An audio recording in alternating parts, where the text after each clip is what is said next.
Hello and welcome to ज़रा हट के। आज जुमा है, कॉलिन डे है।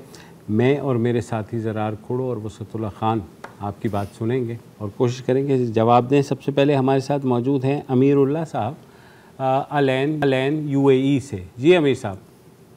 अस्सलाम वालेकुम। वालेकुम अस्सलाम। मेरा आपसे सवाल ये है कि आज जो एक नोटिफिकेशन जारी हुआ हुकूमत की तरफ से, जी, जो 22 ग्रेड के यानी अफसर है, ये जो ब्यूरोक्रेट है, इसका तबादले तकर्रुर या आईसाई से छानबीन करके करेगा, इसके बारे में क्या ख्याल है? होता वैसे तकरीबन ऐसे ही था, मेरा ख्याल है कि अब फॉर्मल किया है आपने। अब फॉर्मल किया। हाँ, अच्छा, टेक्निकली अगर करवानी है तो मेरा ख्याल है IB से करवाओ। अगर करवानी है ये स्पेशल ब्रांच है, स्पेशल ब्रांच है, इस तरह की चीज़ें अनऑफिशियली ये सब कुछ होता रहे और सिर्फ गवर्नमेंट सर्वेंट्स के हद तक ये महदूद नहीं रहा। ये कोई ढकी छुपी बात नहीं है। मेरा उसमें नुक्ता नज़र ये कि जितने रिटायर्ड सिविलियन जॉब्स में आ रहे हैं तो क्या फ़र्क पड़ता है अगर ISI ने पहले ही उनकी की होती थी। हाँ, लेकिन फॉर्मलाइज होने का मतलब ये है कि now this is legitimate for all times, मतलब जो भी आगे भी होगा। मतलब ये नोटिफिकेशन है, इस तरह ये अगला वजीर आजम वापस भी ले सकता है। ये कहने की बात होती है। इस तरह के नोटिफिकेशन जब एक हुकूमत जारी कर देती है, अगली हुकूमत में तब पढ़ नहीं होता इस तरह के नोटिफिकेशन वापस। अच्छा, अभी एक अलग भुट्टो साहब के ज़माने में जो एक पॉलिटिकल विंग का पॉलिटिकल सेल का नोटिफिकेशन जारी हुआ था, आज तक जो है अदालत जब पूछती है तो वो कहते हैं देखें बात दरअसल ये है, मैं आपको समझाने की कोशिश करता हूँ, असल में हुआ ये था। हालांकि 4 दफ़ा बशमूल साबिक जो फौजी आमिर हैं जनरल मुशर्रफ, वो कह चुके हैं कि हमने बंद कर दिया, तरदीद कर चुके। हाँ, कहने में क्या अर्ज है। लोग ये एग्जांपल देते हैं कि शायद US में लाइक FBI भी इन्वेस्टिगेट करती है कुछ हद तक, बैकग्राउंड चेकिंग। फ़र्क इतना है कि FBI की कुछ एक फॉर्मल ओवरसाइट होती है, यहाँ पर ज़ाहिर है आपको पता है कि इनसाइट होती है, चलिए हाइंडसाइट। डॉक्टर मोहम्मद इमरान है मुजफ्फरगढ़ से। जी इमरान साहब। हेलो। अस्सलाम वालेकुम। वालेकुम अस्सलाम। जी इमरान साहब। सर क्या हाल है? आप सब लोग ठीक हैं? अल्हम्दुलिल्लाह। सर आप बताइए। अच्छा, मैं ना पहली दफा कॉल कर रहा हूँ। मेरे हैं 2 क्वेश्चन। एक तो अभी जो आपने कहा था, अभी जो एक भाई साहब ने पूछा था लेटर के बारे में कि एक लेटर इशू हुआ है ISI करेगी जो है ना एम्प्लॉइज का, तो भाई ये तो पहले भी तो यही होता था, अब क्या है कि ऑफिशियल होगा। सही है, ऐसे ही है। एक तो ये है। दूसरा ये है कि आज एक इंडियन मिनिस्टर का कोई बयान आया है, आपने देखा होगा, ट्विटर पर वायरल हुआ था। कौन सा वाला सर? कि उसने यूरोप से कहा है कि जी आप अगर गैस खरीदे तो वो ठीक है, हम अगर ऑयल खरीदते हैं तो वो जंग के लिए जाता है। ये कैसी बात हुई? नहीं, ठीक बात है। इमरान खान भी तो यही कह रहा था। हाँ बिल्कुल, लेकिन इमरान खान के साथ कोई मुआहदा नहीं हुआ था इमरान साहब। सर जैसा पाकिस्तान में हुआ है, इंडिया में भी ऐसे हो सकता है? नहीं, क्योंकि 2-3 और चीज़ें भी हैं सर। और मसला सिर्फ ये है, ये नहीं है कि भारत ने किया। अच्छा बिल्कुल, ये जयशंकर, डॉक्टर जयशंकर की स्टेटमेंट, जो फॉरेन सेक्रेटरी फॉरेन मिनिस्टर ने बड़ी एक्चुअली मज़ेदार बात की है कि यूरोप को इस चीज़ से निकलना होगा कि यूरोप के मसले दुनिया के मसले हैं और दुनिया के मसले यूरोप के मसले नहीं। I like the statement. बदकिस्मती से अगर आप हमारी पिछली 70 सालों की ट्रैजेक्टरी निकाल लें दोनों की, बात असूल पर बिल्कुल सही है, आई एग्री, और हमें भी ये होनी चाहिए and so on and so forth. Capability की बात एक अलग है, ये रशियन ऑयल के ऊपर काफ़ी ये बातें भी होती हैं और कि कितना हुआ है। अनफॉर्चुनेटली भारत को IMF के पास जाना नहीं होता, हमें IMF के पास जाना होता। भारत किसी के मरूने मिन्नत नहीं है, हम हैं। और जितना आपको ये बात चुभे कि बेगर्स कांट बी चूजर्स, इसके भारत के पास दुनिया आती है, हम दुनिया के पास जाते हैं। जितनी आपको ये बात चुभे, तकरीबन 50% तो सच ही है ना सर। दूसरी बात ये है कि अभी तक कोई सबूत नहीं है कि रूस ने आपको ऑफर की है। रूस क्योंकि जब साबिक वज़ीर आज़म इमरान खान वहाँ गए, सदर पुतिन से मुलाकात हुई, बड़ी अच्छी मुलाकात हुई, जॉइंट स्टेटमेंट आ गए, उसमें कहीं जिक्र नहीं था। उसके बाद प्रेस कॉन्फ्रेंसेस हुई, उनमें कहीं जिक्र नहीं था। 1 महीने के बाद अचानक जो है 29 तारीख खत आता है, वो भी हमाद अज़हर साहब का, कि जनाब हमने लिखा है उनको कि यार मतलब क्या सीन है, उसका भी जवाब का अब तक इंतज़ार करें।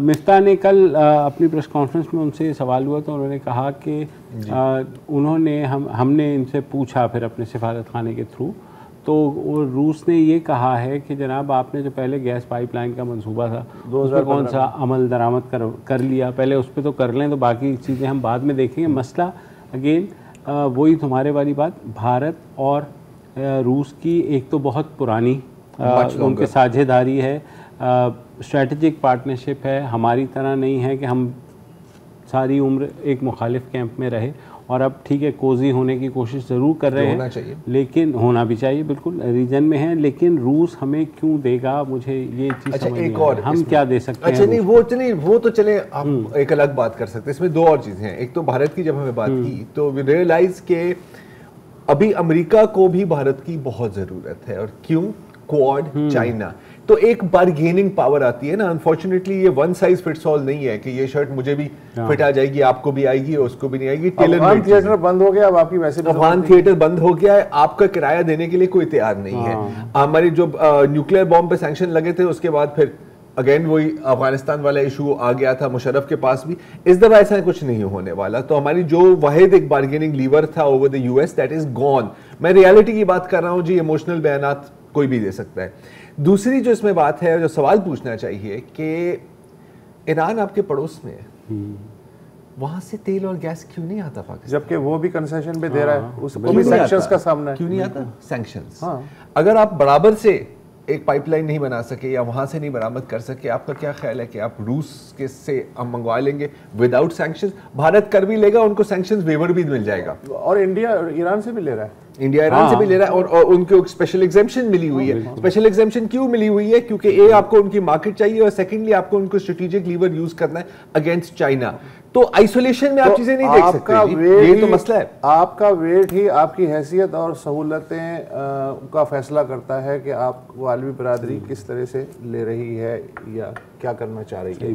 That is how it is. Kamran Ali Nawabshah से हमारे साथ। जी कामरान भाई। सादगी का दर्द दे हर रहनुमा मुर्गी पसंद, और कौम तो भूखी मरे या हो गुजारा दाल पर, घर मेरे कब्जे में आ जाए कभी कोई वजीर, 4 दिन फाका कराऊं फिर कहूं तकरीर कर, और गंदी ये इस कदर है मुमकिन नहीं सफाई, बेकार इस पे होगा जितना बहाए पानी, बू है करप्शनों की धब्बे हैं धांधली के, तेजाब से धुलेगी लीडर की शेरवानी। ये जो गवादर से तहरीक स्टार्ट हुई है, ये इस्लामाबाद में इक़्तिदार के ऐवानों तक पहुंचने वाली है, और अवाम खुद इन हुक्मरानों के कपड़े उतारेंगे। ये इनको कपड़े बेचने की जरूरत नहीं पड़ेगी। ये इन्होंने ज्यादतियां की है अवाम के साथ। इन्होंने 75 साल तारीख के अंदर इस तरह नहीं हुआ कि एक हफ्ते के अंदर 60 रुपए लीटर पेट्रोल डीजल बढ़ा दिया गया, ऑयल की कीमतों में 200 रुपए का इजाफा कर दिया गया, और ये अपने शाह खर्चियां कम करने के लिए तैयार नहीं है, प्रोटोकॉल कल्चर खत्म करने के लिए तैयार नहीं है, और जो अशराफी 18 अरब डॉलर की जो ये सब्सिडियां ले रही है, ये फिलफोर इसको खत्म किया जाए, हर तबके को यकसा जो है वो ट्रीट किया जाए, अवाम के ऊपर इसका बोझ मुंतकिल ना किया जाए।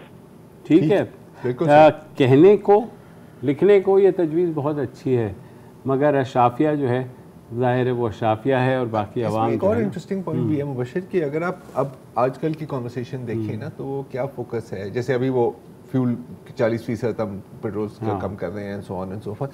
ठीक है, 100 बिस्मिल्लाह। ये भी बात की जा रही है कि जी जजेस के पर्क्स देखें, पार्लियामेंटेरियंस के पर्क्स देखें, मैंने लेकिन जनरल्स के भी, लेकिन देखिए ब्यूरोक्रेसी के जितने भी।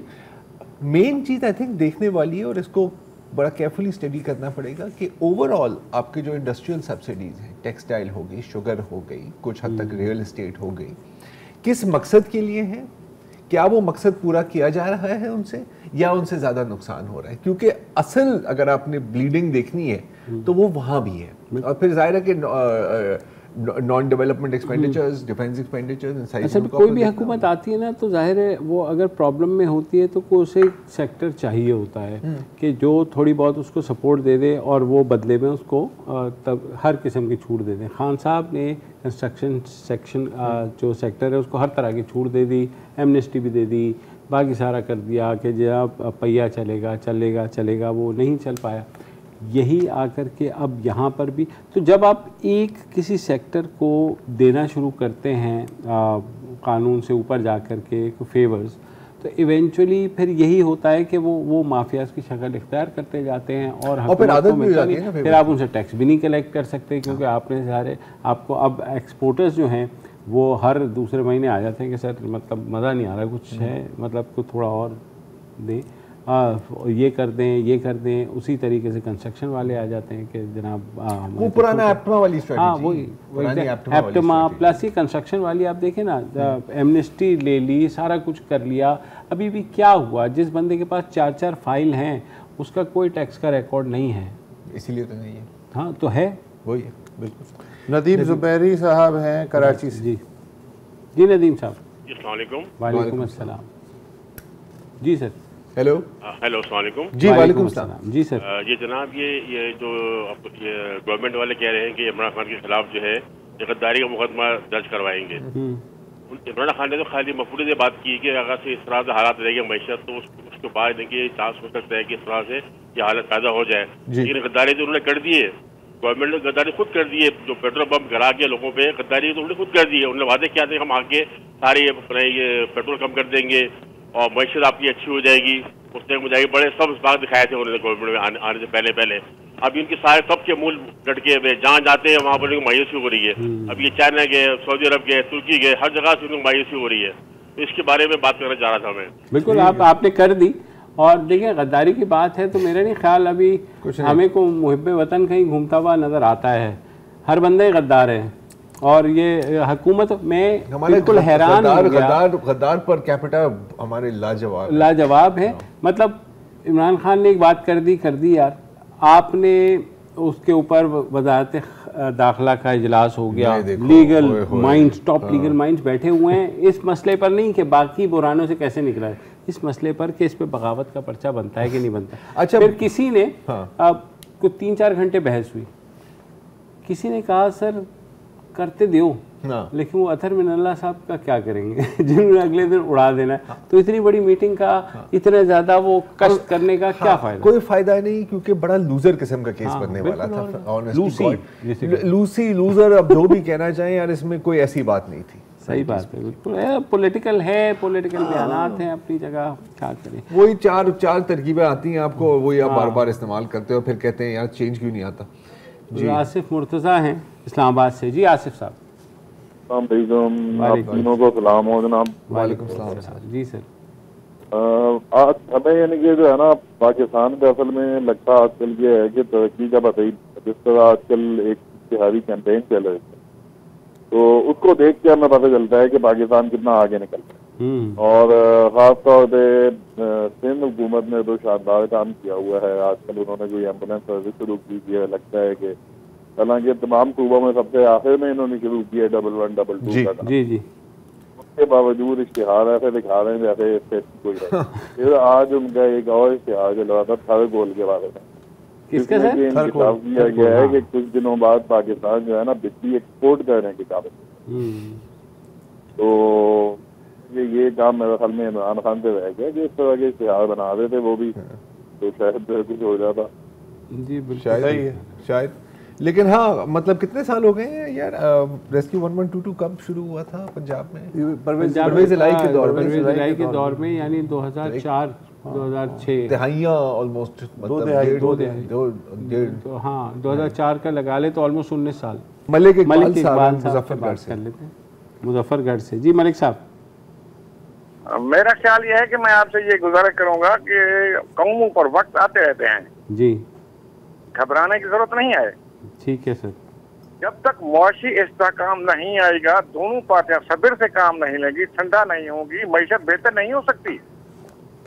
जी ऐसा ही दोनों तरह से ठंडा होनी चाहिए, माहौल, सियासी माहौल को ठंडा होना चाहिए, बिल्कुल, फिर मईशत बेहतर होगी। तो किसको समझाएं? ये इनको हुक्मरानों को। कौन समझाएगा सर? कौन से वाले? कही है ना, ये चाहिए अदलिया और फौज को। जी ठीक है, ये दोनों को बिठाकर समझाएं, बिठा के, नहीं तो ये वक्त फिर हाथ नहीं आएगा। बात तो आपकी सही है सर, बात तो आपकी सही। काश ये बात सर समझ लें हमारे सारे सियासतदान और स्टेक होल्डर्स के, बैठ करके एक दफ़ा जो कम से कम चैलेंजेस हैं माशी उसके ऊपर कोई ना कोई ऐसा लाएअमल बना लें कि जो जिसकी भी हुकूमत हो वो आकर के उस पॉलिसी को ना छेड़े जैसे इंडिया में हुआ और मुल्कों में होता है, मगर हम शायद निराले हैं। यूके को देख लो, कितने प्राइम मिनिस्टर आते जाते हैं, ऑस्ट्रेलिया को देख लो, इन्हीं में हज़ारों मिसालें हैं। फिलहाल वक्फा देख लेते हैं यार, वक्फा लें। Welcome back. हमारे अगले कॉलर हैं डॉक्टर आरिफ कराची से। अस्सलाम वालेकुम डॉक्टर साहब। अस्सलाम वालेकुम। वालेकुम अस्सलाम। मैं डॉक्टर आरिफ बात कर रहा हूँ कराची से। जी। मुझे एक तो ये मालूम बात करनी है कि गवर्नमेंट ने पेट्रोल के ऊपर तो सब्सिडी खत्म कर दी है, ठीक है, लेकिन ये कि हज के ऊपर 1.5 लाख रुपए फी हाजी सब्सिडी दे रहे हैं। हज तो फर्जी उनका होता है जिनके पास इतना पैसा इस्तात हो, अगर उनके पास पैसे नहीं होंगे तो हज फर्ज नहीं होगा, ना उनको कोई गुनाह होगा, ना कुछ उनको दुनियावी नुकसान है ना उखरवी नुकसान। तो उस पर मुझे समझ में बात नहीं आ रही। अगर ये 80,000 हाजी जाएंगे, उसमें 40,000 गवर्नमेंट में से जाएंगे, तो तकरीबन 6 अरब रुपए की सब्सिडी आप हज पे दे रहे हैं। 6 अरब रुपए उसके जाए आप जो कराची में स्वेल बंद हो गई, एयरलिफ्ट बंद हो गई, पब्लिक ट्रांसपोर्ट करते कुछ और करते काम, इससे जो फिक्स आवाम के मतलब मफाद में होता है। मेरी सजेशन है ये बहुत अच्छी सजेशन है और उस पर बात हो भी रही थी कि बाकी जगह से आप सब्सिडी हटा रहे हैं, ये हज की जो सब्सिडी दी हुई है आपने 1.5 लाख पर हाजी की, हाँ ये भी वैसे कौन सा मतलब सस्ता हो रहा है हज यार, जो 1.5 लाख से वो हो जाएगा। तो अच्छा, इसमें बिल्कुल जैसे अभी डॉक्टर साहब कह रहे थे कि इसमें कोई दीनी मसले मसाइल भी नहीं आपको सामने लाने चाहिए, क्योंकि वो उन पर ही है जो आप अपनी कमाई से करते हैं। तो ये फ्री और सरकारी और सब्सिडाइज हज का जो सिलसिला, सॉरी टू से, होना ही नहीं चाहिए, ठीक है। अगर कोई मुस्तहक है और आप वो अल्लाह हैसियत है तो जाए, नहीं हैसियत है तो जाए, अल्लाह वास्ते आप किसी को भेज सकते हैं, लेकिन हुकूमत इसमें क्यों आती है भाई? जो दूसरे तीसरी दफा जा रहा है वो किसी को करवा दे, बिल्कुल करवाते हैं। और इस तरह के बहुत बहुत लोग करवाते भी हैं, ऐसा नहीं है कि लोग नहीं करवाते। जैसे लोग मतलब अक्सर हुकूमत को ज़कात नहीं देते, अपने खाते से अपना फर्ज पूरा करते हैं। पता है एक लंबा काम इस पे करना चाहिए, इसमें टाइम लगेगा कि कितनी सब्सिडीज हैं और कहाँ यूज होती है, ठीक है। ये एक बड़ा इंपॉर्टेंट बात है, नहीं तो हम इसी में फंस जाएंगे कि जी इसको 50 लीटर पेट्रोल मिलता है, इसकी भैंसे बेच दो, हाँ, और ये लो मेरी शर्ट, इसको टब में लिटा दो, हाँ, और टब में लिटा दो। फिर आप इस तरह की चीप चीजों में आ जाते हैं ना यार, उनका कोई फायदा नहीं है किसी को, थोड़ी सी मतलब वायरल हो जाती है बदविराज से। सही बात। मोहम्मद उस्मान है फैसलाबाद से। जी उस्मान साहब। वालेकुम अस्सलाम। मेरा मोहतरम जनाब शहबाज शरीफ साहब से एक छोटा सा पैगाम है। जी जरूर।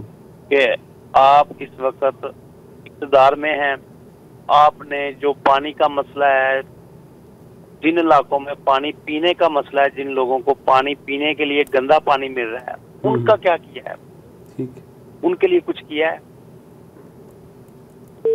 ठीक है सर, ये हमारे तवज्जो से शहबाज शरीफ साहब तक पहुंच जाएगा। पक्का? हाँ पक्का नहीं, पक्का मैं जाहिर है भेज तो दूंगा, लेकिन ये है कि कम से कम, हाँ किसको? फाद को भेज दोगे? नहीं, फाद को क्या, ऐसे कह रहा हूँ यार। मैं ये कह रहा हूँ कि ये जो गंदे पानी का, ये जो पोल्यूटेड वाटर का प्रॉब्लम जाहिर है बहुत बड़ा नेशनल है। महबूब आजम है कराची से। हेलो जी महबूब जी, वालेकुम अस्सलाम। मेरा सवाल ये है कि कौमी और सूबाई असेंबली ये दूसरे जो इलेक्शन होते हैं, और इलेक्शन कमिश्नर जो है एक मखसूस रकम रखता है कि आप इतना खर्च कर सकते हैं, इससे ज्यादा नहीं खर्च कर सकते, उस पर हलफ भी दाखिल किया जाता है। लेकिन मैं नहीं समझता कि कोई भी नुमाइंदा जो है ना उतना ही खर्च करता है, बल्कि उससे कहीं ज्यादा खर्च होता है। बिल्कुल। क्या तो ये चाहिए कि वो उसको फंड को बढ़ाएं, जो झूठे हलफनामे सब दाखिल करते हैं तो वो किस जुमरे में आता है? दूसरा मेरा एक सवाल ये है मोहतरम चीफ जस्टिस साहब से, बड़ी मौतबाना गुजारिश ये है कि वो मतलब बात करते हैं कानून की, बिल्कुल कानून होना चाहिए, लेकिन क्या उनको ये इल्म नहीं कि उनके जो अदारे हैं सारे के सारे, उसमें सुबह को सरिश्तेदार बैठ करके क्या करता है? दोनों हाथों से वो पैसे लेता है, तारीख देता है। सबसे पहले उनको चाहिए कि अपने इस इदारे को सही करें, बाद में दूसरी तरफ तवज्जो। बिल्कुल सही कह रहे हैं, ये आपकी बात तो 100% दुरुस्त है। और जहाँ तक आपने ये बात की थी कि इलेक्शन पर खर्चे की, तो इसमें गेम क्या होती है? गेम ये है कि अगर 15 लाख रखा हुआ है सूबाई के लिए और आपने रख दिया है 30 लाख कौमी के लिए, तो वो ख़र्चा तो उतना ही होता है। फिर ये होता है कि ज़रार ने मेरे बिहाफ पे 4 बैनर लगा दिए, वुसअत ने जो है वो 2 गाड़ियाँ दे दी वहाँ तक, तो वो कोई डॉक्यूमेंटेड तो जाहिर है कोई हमारे पास होता ही नहीं है। बस एक पर्ची पे लिख के दे देते हैं कि जी हल्फ के मैंने जो है वो 30 लाख से ऊपर खर्च नहीं अगर किया। कहीं आगे जाते हुए किसी को फंसाना है तो आप उसको फंसा सकते हैं। नहीं उसमें भी नहीं फंसा नहीं मतलब टाइम तो ज़ाया करा सकते हो ना आप ये, क्योंकि अभी जो मौजूदा इलेक्शन एक्सपेंडिचर्स है वो है कि यार ये है कपड़ा, हाँ इससे सूट बना लो, ये लो सूट बनाओ इसका, तो यू कांट डू इट यार, लेट्स बी क्लियर। नहीं इस दफ़ा तो बढ़ाए थे 2018 में उन्होंने डबल किए थे। वो भी कुछ नहीं है यार, आपने हमारी हलकों का साइज भी तो देखा हुआ है सर। एक ब्रेक लेते हैं मुबशिर, प्लीज थोड़ा सा फिल इन करते हैं, वक्फा ले लेते हैं। Welcome back. अयूब मेमन है हैदराबाद से। जनाब जी मोर साहब अस्सलाम वालेकुम। वालेकुम सलाम। मैं ये 2 सवाल आपकी नजर रखना चाहता हूँ कि उस पे आप डिस्कस जरूर करें। वो ये कि 2012-13 से जब से हम देख रहे हैं इलेक्शंस के, तो यही मामला चल रहे हैं। तो उसमें ये है कि कोई इलेक्शन के रिजल्ट मानता ही नहीं है, तो आइंदा भी क्या उसकी गारंटी है कि इमरान खान साहब जो अब इलेक्शन होंगे उनको मानेंगे, या अपोजिशन पार्टीज हैं वो इनको मानेंगी कि वो सही है या वो इलेक्शन सही है। पहला इशू हमारा ये रिजॉल्व नहीं हो पा रहा इलेक्शन वाला। मईशत का मसला दूसरा, इस पे आप डिस्कस करें कि 5 से 6 अरब डॉलर की टोटल जो है वो मईशत डिपेंड कर रही है IMF पे।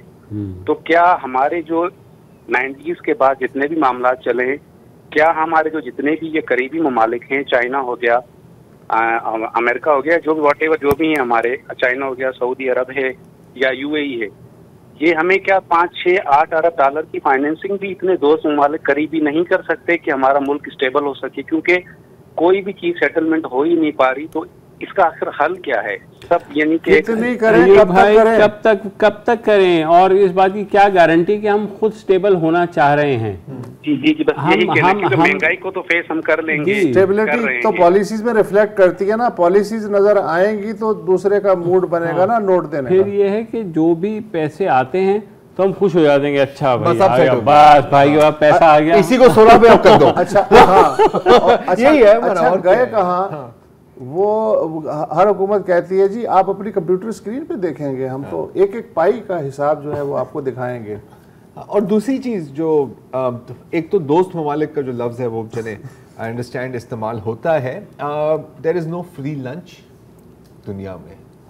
कुछ लोग हैं तो आपको कुछ देना भी पड़ता है। और यहाँ पर हमने जो जनरली बेची है वो है हमारी रियल इस्टेट, और रियल इस्टेट से मेरे हाउसिंग सोसाइटीज़ का इशारा नहीं है, मैं पाकिस्तान की रियल इस्टेट, और वही अफगानिस्तान, जियो पॉलिटिक्स, ये वो।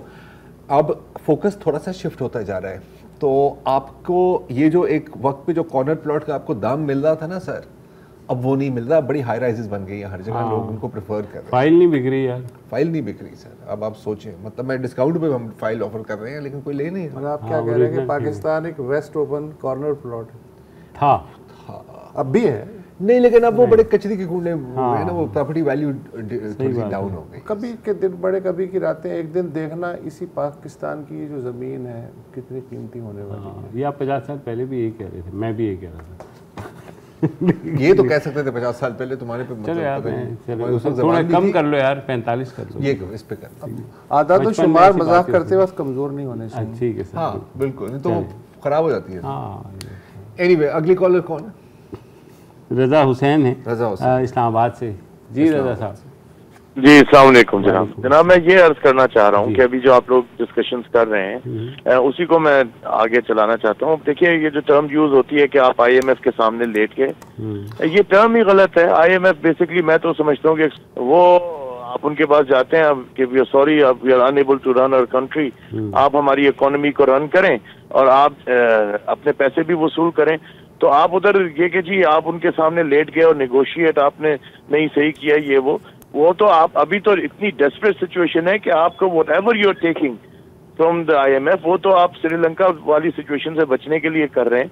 ब्लेम तो आप करें इतने सालों से जो आप कर्जे लेते आए हैं और आप इतने मेस में जो आप पड़ गए हैं, तो जाहिर बात है आप वो जो आपके जो दोस्त ममालिक हैं वो कब तक आपको सपोर्ट करेंगे, कब तक आपको देंगे। वो खुद उनके हालात जो हैं वो देखें क्या कुछ है, उनके हालात खुद खराब हुए हैं, वो आपको कहाँ से सपोर्ट करें। राजा साहब आपकी बात बिल्कुल सही है। एक और हम लोगों को एवरीवन हैज टू जी अगर हल्की सी सजेशन मैं सिर्फ दे सकूं, सूदखोर तक ही रह जाए, उससे आगे जाने की जरूरत नहीं थी। दूसरी बात ये जो है ना कॉन्सेप्ट के IMF के कर्जे बहुत सख्त होते हैं, शराइत भले सख्त होती हैं लेकिन इंटरेस्ट रेट सबसे कम होता है 1%, इसलिए कि पूरी दुनिया तरक्की पजीर ममालिक उनसे लेते हैं ना। हाँ सबसे कम 1% मुझे इसीलिए वो शराइत भी लगाते हैं कि भैया जब हम 1% पे बात वही है ना कि अगर वही बात आप कर्जा दे रहे हैं वो दे देंगे आपको, वो होता है इजी टारगेट है ना। नहीं, कर्जा तो दे के जो दे रहा है कर्जा वो जाहिर है ये भी तो देखेगा ना कि यार आपने वापस भी तो करना है। हम चाहते हैं कि तुम पैसे भी दो, वापस भी ना मांगो और कहो कि यार और मैंने अपनी वो एसी तो हर घर में हर कमरे में एसी ऑन होना चाहिए मेरा वो 16 में, चाहे बंदा हो या ना हो। सही बात है। अब IMF इतना भी ना करे, बेसिकली IMF इजी टारगेट है सबके लिए। राइट कहती है कि ये देखिए it is part of the global American conspiracy. अच्छा लेफ्ट भी बिल्कुल वही कहती है। अच्छा और यही है, और हुकूमत के लिए बड़ा आसान हो जाता है कि जी देखिए हाँ IMF वो जो वहाँ जाके उनसे शराइत एग्री करते हैं, वापस आके कहते हैं कि जी IMF ने मजबूर कर दिया कड़ी शराइत हमें मानने के ऊपर। यार मतलब वरना हम अपनी आवाम के लिए कभी अच्छा अभी खान साहब जो थे वो तो खुदकुशी कर रहे थे, वो खुदकुशी कर रहे थे, IMF नहीं जाना। नहीं, और दूसरी बात अभी भी क्या बात हो रही है ना कि इन्होंने सारी शराइत मान ली। IMF ने सर आपने मानी थी, वायदा आपने किया था, लेकिन कौन समझाए किसको और कौन सुनना चाहता? कोई नहीं सुनना चाहता, ना ही कोई समझना चाहता। जो मैंने पढ़ लिया अपने फॉरवर्ड में क्योंकि मुझे दिल को अच्छा लग रहा है, मैं मान लेता हूँ। सर मैं आपको बताता हूँ, ये जो न्यूक्लियर बॉम्ब था ना, चीफ ऑफ आर्मी स्टाफ खुद गए, उन्होंने बटन दबाया क्योंकि ये नवाज शरीफ बीच में उनको रोक रहे थे। ये चीजें चल रही रंगी दे दी थी उसके अंदर, चाय के अंदर पोलोनियम डाल दिया था। यार खुदा जलसों में बातें करते हैं, ये IMF के सामने नहीं करते। यही तो मैं कह रहा हूँ, वहाँ कुछ और कहते हैं, वहाँ जाकर के सर चाहिए कुछ भी जो कहेंगे आप कर लेंगे। यहाँ के कहते हम तो लोगों के लिए कह रहे थे IMF को बोझ नहीं डालने देंगे किसी के ऊपर, लेकिन IMF ने कहा कड़ी शर्तें तो आप बेफिक्र रहे, बस एक आध साल की जो है ना बात है, फिर देखिएगा यहाँ दूध की नहरें बहेंगी। लेकिन पता है मैं लीडर्स को ब्लेम नहीं कर रहा इसमें, ठीक है, मैं लीडर्स को ब्लेम नहीं कर रहा। जैसे अभी राजा साहब बात कर रहे थे, सही बात कर रहे हैं। मैं लीडर्स को ब्लेम नहीं करूंगा, उनका काम है लोगों को बेवकूफ़ बनाना और सिंप्लीफाई करना, ओवर सिंप्लीफाई करना। मैं ब्लेम करता हूँ जो लोग बेवकूफ़ बनते हैं। सॉरी टू से, मुझे कोई ज़्यादा सिंपथी अब बची नहीं है इस तरह की जो मेंटालिटी होती है ना यार, कि आपको ट्रक की पत्ती के पीछे लगाया गया है। हाँ, आपको हमेशा लगाया गया, आप हमेशा लग भी जाते हो, यू नो। तो दिस आई एम सॉरी यार, अब मेरा ख्याल है कि उसका जो स्टैट्यूट और लिमिटेशंस है ना वो खत्म हो गया। हाँ, लेकिन वही बात है, कोई मानेगा ही नहीं। वही तो मैं कह रहा हूँ ना, कोई नहीं मानेगा। ये देखिए खान साहब ने मतलब जब छोड़ा, हाँ, वो शेर खजाना ओवरफ्लो हो रहा था, ओवरफ्लो कर रहा था। मतलब कुछ तो मैंने अपने उठा के लॉकर में डाल दिया था। TDM की सारी तहरीक उसका 1 पॉइंट एजेंडा था, आपको पता? महंगाई के खिलाफ मार्च। वो मुझे बिलावल भुट्टो कहते थे PTIMF। हाँ, PTIMF मतलब ये भी होता था। हाँ, तो अब PP को क्या कहेंगे? PPPIMF। वो उसका वो ले लें इस्लामाबाद से शर्जील सुमरो की कार, अगर आप लोगों की इजाजत हो तो ले लें। शर्जील भाई आप इस वक्त ऑन है, बात कीजिए। अस्सलाम वालेकुम।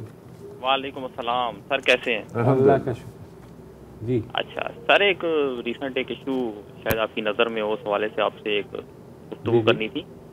पता होगा आपको, जो हमारी एक सिविलियन इंटेलिजेंस एजेंसी है और बहुत पुरानी भी है, उसके पास एक स्पेशल वेटिंग पावर्स होती थी डेलीगेशंस और गवर्नमेंट ऑफिशियल्स को वेट करने की। तो क्या जरूरत थी उनसे ये पावर्स लेने की और उसको शिफ्ट करने की? क्या कहते हैं आप? पहले किसके पास थी ये पावर्स? पहले तो IB के पास। अच्छा, ये इसमें देखें, आपकी जहाँ तक अगर बाय द बुक बात करें तो बिल्कुल ज़रूरत नहीं थी, बाय प्रैक्टिस बात करें तो ऑलरेडी ये काम हो चुका था। ठीक है, मैं आपको ये बताऊं कि 90s में कितने बड़े बड़े स्कैंडल आए, उसका फ़ोन टेप हो रहा है, ये हो रहा है, अदालत में चले गए सारे।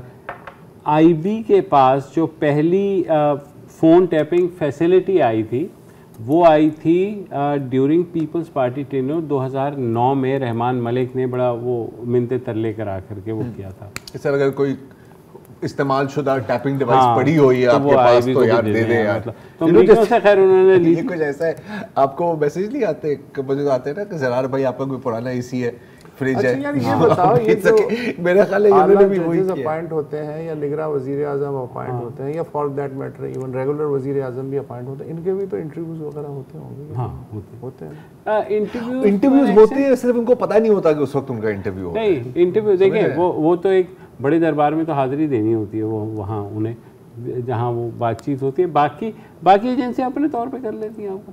अच्छा, उनको किसने रोका? जब भी किसी से हमारे यहाँ बात कर रहे होते हो तो आपका इंटरव्यू ही चल रहा होता है ना सर। आपको डॉक्टर मुबशिर ने लिखा है कि भुट्टो साहब को जब भी कोई बात करनी होती है ना, बात वो कहते हैं चल भाई लॉन में टहलते हैं, कमरे में बैठ के। तो सर वही है ना, काफी स्टोरीज है, मैं आपको ब्रेक में बताऊंगा। मसला ये कि राइट्स का भी कोई हमें मतलब वो नहीं है कि यार कोई जरूरी, अगर आपने ऐसी गलत बात नहीं करनी तो आपका फोन टेप और आपको क्या तकलीफ है? नहीं, मतलब ये इस तरह जब लोगों को उठाया कि खराब कर कि जरूर कुछ किया हो। हाँ यार, अनलेस कि आपके कोई लाडले को कोई उठाए, in which case it is the greatest fascism and worst human rights violation in the world. और ये मैंने खत लिखा है यूनाइटेड नेशंस।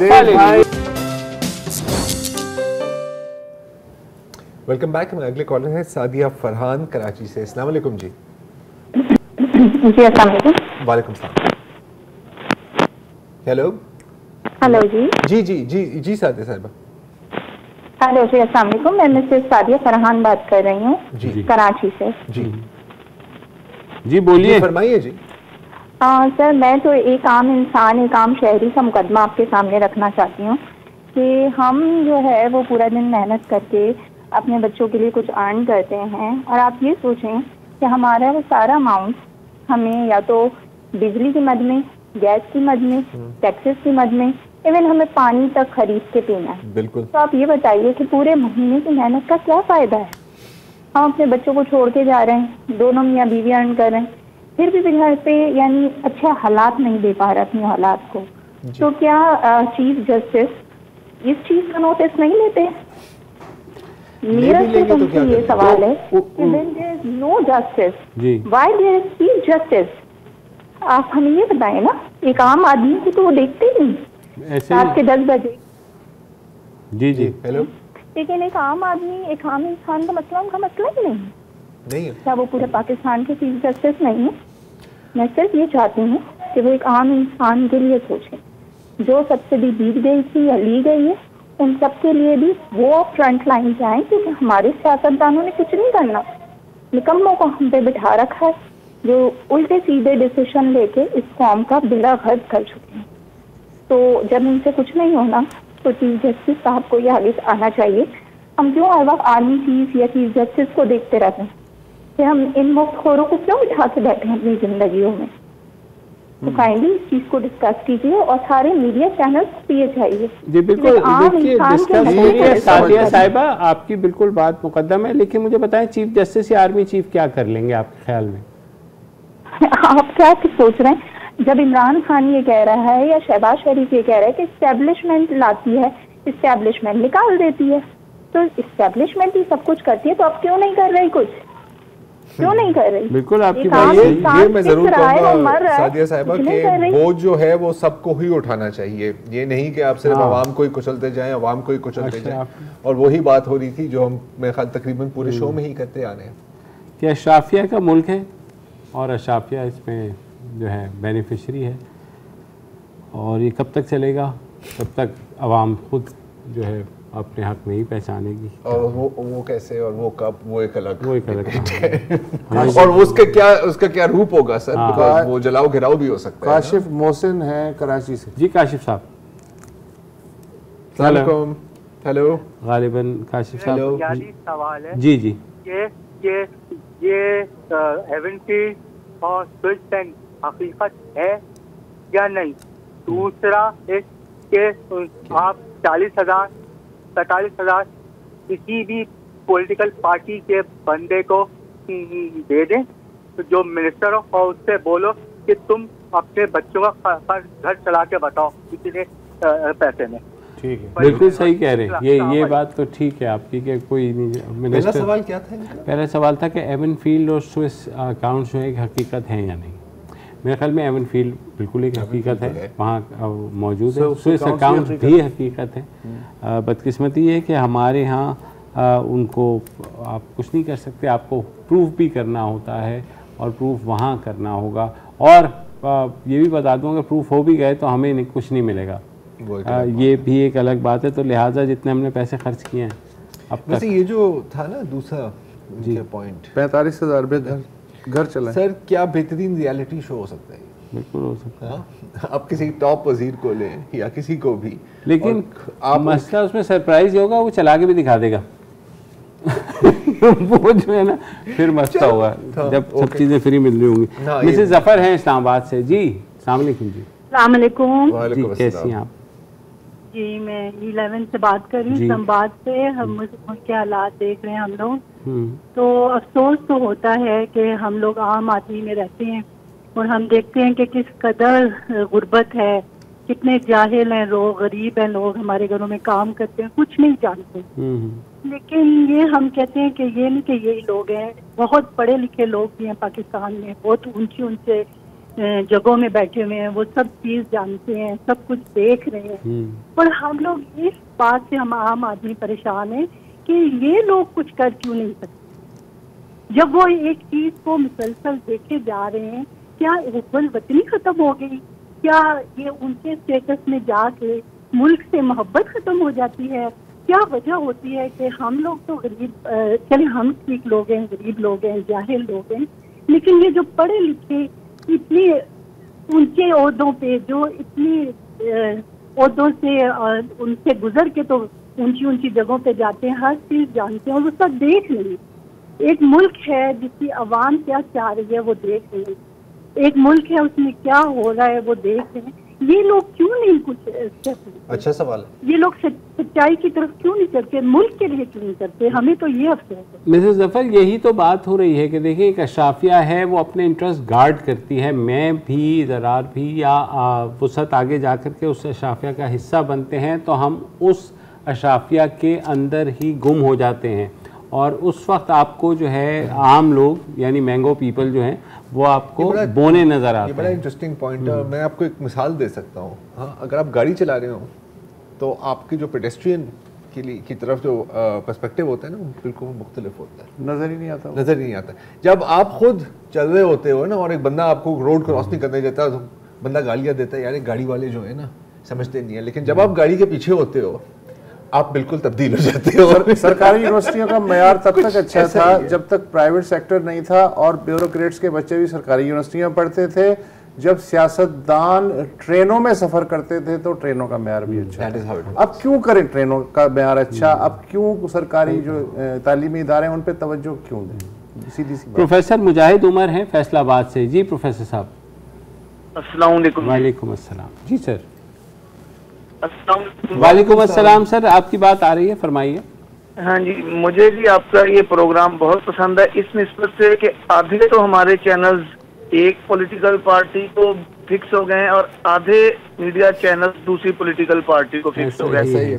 ऐसे वक्त में आपका प्रोग्राम फेमस से कम नहीं है। आप हर तरह की हर कॉल वसूल करते हैं और न्यूट्रल होकर उस पर तबसरा पेश करते हैं।